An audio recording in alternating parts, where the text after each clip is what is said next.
Issue number 3 وہ ہے نکاح کا معاملہ، شادی کرنے کا معاملہ. تو وہ بھی سورۃ المائدہ میں اللہ تعالیٰ نے ایکسیپشن دے دی ایک، کہ جو اہل کتاب کی عورتیں ہیں نا وہ مسلمان مردوں کے لیے حلال ہے.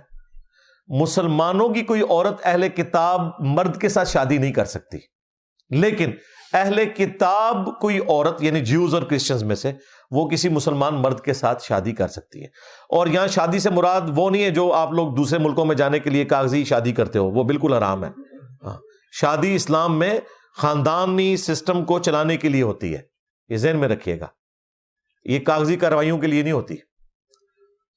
البتہ ادر دین جو یہود و نصارہ ہیں، نہ تو ان کی عورتیں مسلمانوں کے لیے حلال ہیں، نہ مسلمان عورتیں ان کے مردوں کے لیے حلال ہیں. یہ صرف حکم عورتوں کا ہے، اور وہ بھی اہل کتاب کی عورتیں مسلمان مردوں کے لیے جائز ہیں. لہٰذا کسی ہندو عورت کا مسلمان مرد کے ساتھ یا مسلمان عورت کا ہندو مرد کے ساتھ شادی والا نکاح والا معاملہ نہیں ہو سکتا. یہ بالکل کلیئر کٹ سمجھ لیں. اس میں ایک تفرد ہے ابن عمر کا جو بعض اہل حدیث بھی پیش کرتے ہیں، اس کی وجہ سے وہ کہتے ہیں کہ بریلوی اور اہل حدیث کی شادی نہیں ہوتی ہے. تو ہم اسے پوچھتے ہیں کہ بھائی جب یہود و نصارہ کی لڑکیوں کے ساتھ مسلمان شادی کر سکتے ہیں تو ایک بریلوی لڑکی کے ساتھ ایک وہابی لڑکے کی شادی کیوں نہیں ہو سکتی؟ تو وہ کہتے ہیں اس لیے کہ وہ مشرک ہیں. ہم کہتے ہیں وہ یہود و نصارہ بھی مشرک ہیں، تو وہ کہتے ہیں یہود و نصارہ کے ساتھ بھی نہیں ہو سکتی. پھر وہ آگے چلے جاتے ہیں. لیکن یہ چند ایک جذباتی لوگ ہیں، میں اس کو کوئی اس فرقے کی ریپرزنٹیشن نہیں سمجھتا.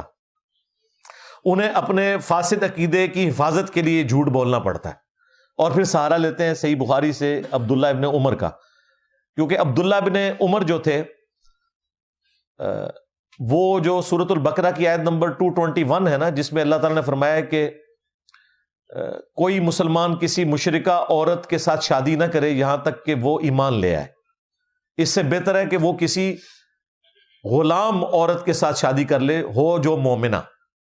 اور پھر اسی طریقے سے مومنہ عورت کے لیے بھی کہا گیا کہ وہ کسی مشرک مرد کے ساتھ شادی نہیں کر سکتی. اس آیت کے کانٹیکسٹ میں امام بخاری لے کر آئے کہ ابن عمر یہ کہتے تھے کہ میرے نزدیک تو اس سے بڑا کوئی شرک ہی نہیں ہے کہ کوئی شخص عیسیٰ ابن مریم کو اللہ کا بیٹا کہے یا کہے کہ وہ اللہ ہی ہے، خواہ وہ کیتھولک ہو یا پروٹیسٹنٹ. آج کل اس زمانے میں جیکوبائٹس تھے، آج کل پروٹیسٹنٹ ہیں.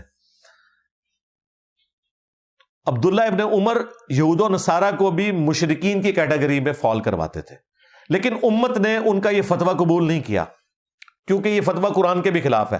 سورہ بقرہ کے بعد سورۃ المائدہ نازل ہوئی ہے اور اس میں اللہ تعالیٰ نے اہل کتاب کی عورتوں کے ساتھ شادی کی اجازت دے دی ہے. اگر اس کی کوئی یہ تعویل کرے کہ صرف ان اہل کتاب عورتوں کے ساتھ شادی کی اجازت ہے جو شرک نہ کرتی ہوں تو یہ بالکل غلط ہے. قرآن تو ایڈریس ہی یہود و نصارہ کو اس اعتبار سے کر رہا ہے کہ وہ شرک کرتے تھے. قرآن نے یہ فرق نہیں کیا، اور 100% وہ شرک ہی کرتے تھے. چاند ایک کچھ دانے بچے تھے تو مسلمان ہو گئے تھے، وہ شرک ہی کرتے تھے. قرآن خود ان کا شرک بیان کر رہا ہے، اس کے باوجود اجازت دے رہا ہے. قرآن ہی بتا رہا ہے لقد کفر الذین قالوا ان اللہ هو المسیح ابن مریم، اور لقد کفر الذین قالوا ان اللہ ثالث ثلاثہ. وہ بھی کافر ہیں جو کہہ رہے ہیں کہ اللہ ہی عیسیٰ ابن مریم ہے، اور وہ بھی کافر ہیں جو ٹرینٹی کا عقیدہ رکھتے ہیں کہ خدا 3 میں سے ایک ہے. اس کے باوجود اللہ تعالیٰ کہہ رہا ہے کہ انہیں آسمانی مذہب ہونے کا بینیفٹ دو اور ان کی عورتوں کے ساتھ شادی کر سکتے ہو. لیکن یہ صرف اہل کتاب کے لیے خاص ہے اور کسی کے لیے نہیں ہے. یہ مسئلہ بالکل کلیئر کر لیں.